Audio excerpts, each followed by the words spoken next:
আমার ঠাকুমার কাছে শোনা আজ থেকে ১৫০ বছর আগেকার যে তার জেঠি শাশুড়ি কীভাবে সতী হয়েছিলেন। জেঠি শাশুড়ি নিঃসন্তান ছিলেন। আর তখন নিঃসন্তান সতীদাহ প্রথা তখন আস্তে, আস্তে উঠে যাচ্ছিল।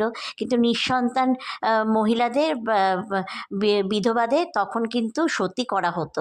তো যেহেতু নিঃসন্তান ছিলেন তো যে ওনার নাম ছিল চন্দ্রকলা দেবী। তো উনিও জানতেন যে ওনাকে সতী হতে হবে। তো যখন জ্যাঠা শ্বশুর মারা যান প্রায় ৭০ বছর বয়সে, তখন আস্তে তো তখন তাকেও সতী করা হয়েছিল। তো তখন আর ঠাকুমা গল্প করতেন যে উনি নিজেই ইচ্ছা করে নিজেই নিজের টিপ পরে সাদা শাড়ি পরে তার স্বামীর সাথে সতী হয়েছিলেন।